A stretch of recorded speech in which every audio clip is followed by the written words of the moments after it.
Let me ask you something personal. Have you ever walked into work and just known that something was off? Maybe emails were lighter than usual. Maybe your manager stopped scheduling one-on-ones. Maybe you heard a name mentioned in a hallway conversation, and that name was yours. I lived that moment.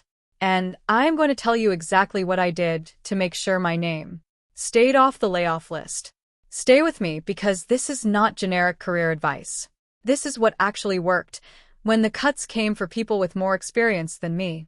Here is the reality that nobody in IT wants to say out loud. The people being laid off right now are not the junior developers. They are not the entry-level help desk techs. The people getting cut are the seniors, the architects, the managers, the people who have been in IT for 10, 15, 20 years. And that should terrify you, because those are the people who thought they were safe. Companies are restructuring. Budgets are being squeezed. Artificial intelligence tools are being used to justify eliminating roles that used to require a team of 5 engineers. And here is the uncomfortable truth. Being good at your job is no longer enough to protect you. You need to be visible. You need to be valuable in ways that are hard to replace. And you need a strategy, not hope. A strategy. I had one, and I'm going to walk you through it, step by step. So let me tell you what I actually experienced. About 18 months ago, the whispers started at my company. Leadership went quiet. A few all-hands meetings got canceled. And then one morning, 3 senior engineers I deeply respected were just gone. No farewell email. No announcement. Their Slack accounts went inactive overnight. And I remember sitting at my desk thinking, am I next? Because on paper, I looked like a target. I was not the most senior person, but I was not the cheapest either.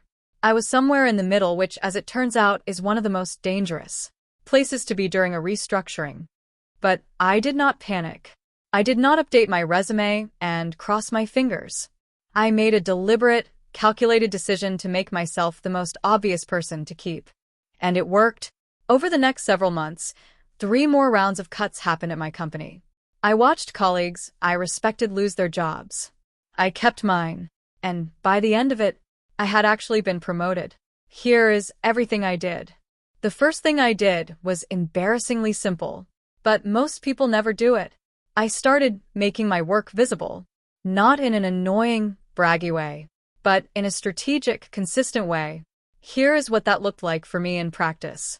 Every single Friday, I sent a short email to my direct manager.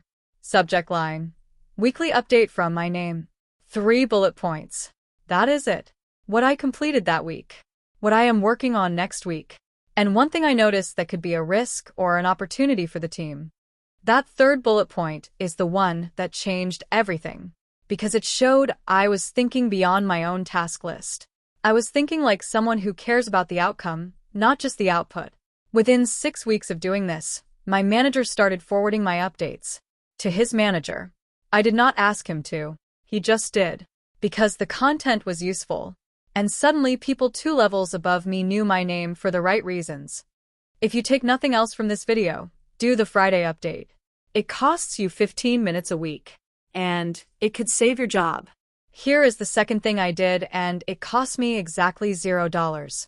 I spent 30 minutes looking at job postings for roles above mine. Not because I was looking to leave, but because I wanted to know exactly what skills my company would pay more for. And I found a consistent pattern.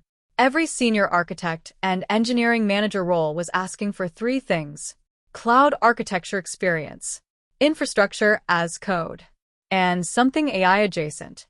So I picked one. Just one. And I went deep on it. I spent 60 to 90 minutes every morning before work going through free resources, cloud documentation, YouTube tutorials, hands-on labs on platforms that are free to start. Within 4 months, I had passed a certification exam. I put it on LinkedIn.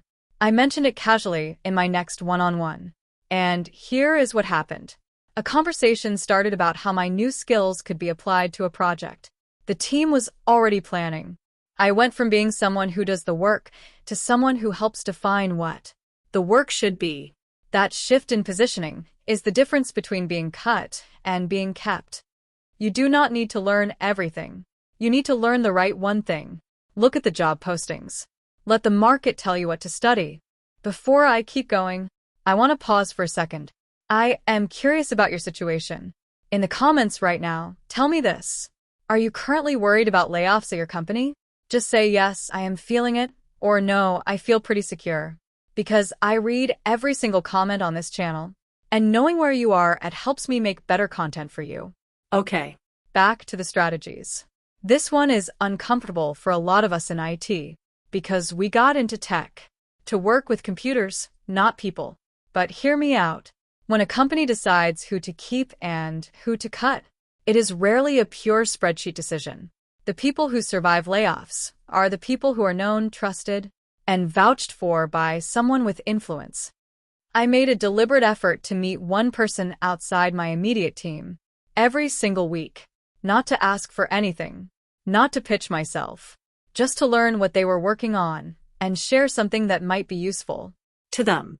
In 6 months, I had genuine relationships with people in product, finance, and executive operations. And when the layoff conversations happened at a senior level, I found out later that multiple people advocated for keeping me, not because I asked them to, because they genuinely saw my value because I had shown it to them directly. The rule I follow is this. Build the network before you need the network. If you only start reaching out when you are scared, it is already too late.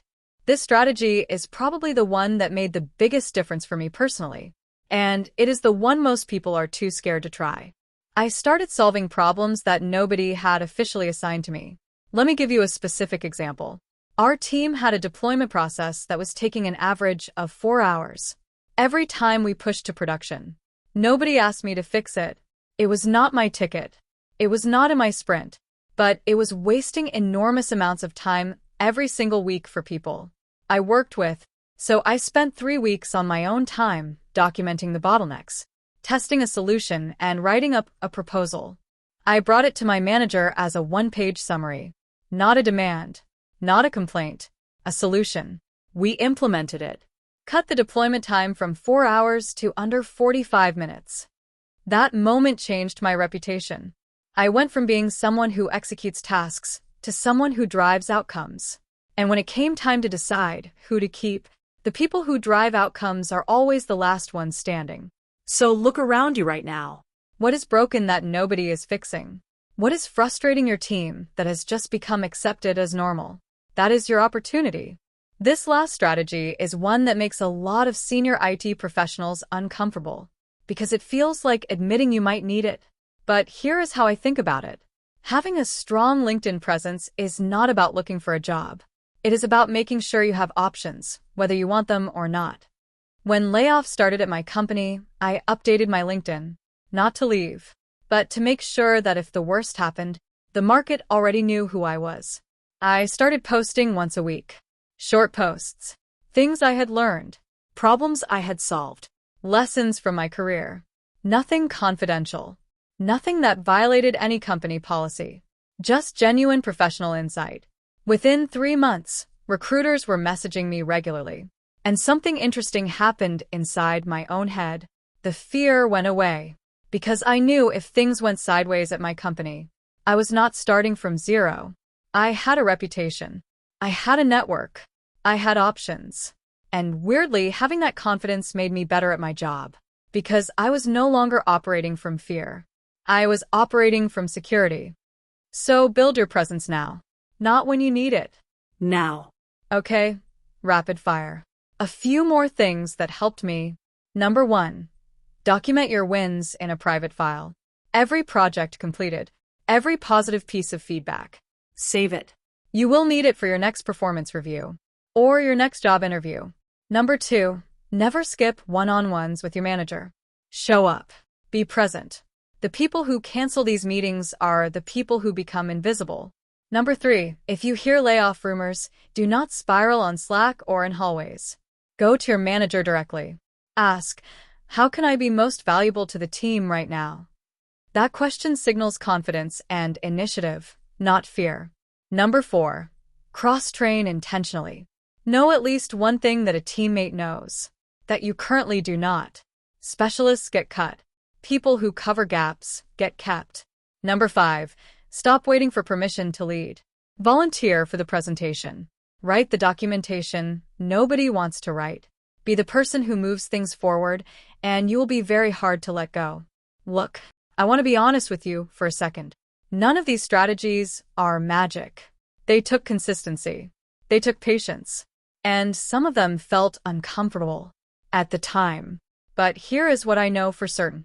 The people who get cut in layoffs are almost never the people who are the most prepared. They are the people who assumed their experience would protect them. Do not make that assumption. Start the weekly update. Pick the skill. Have the coffee chat. Solve the problem nobody asked you to solve. Build the LinkedIn presence before you need it. Do these things, and you shift the odds heavily in your favor. If this video helped you, please hit the like button right now. It takes 2 seconds, and it genuinely helps this channel reach more IT professionals who need to hear this. And if you want to see the follow-up video I am working on, it is called What to Do in the First 48 Hours After You Get Laid Off. Because even with the best preparations, sometimes it still happens. And I want to make sure you know exactly what to do if it does. Subscribe so you do not miss it. I will see you in the next one.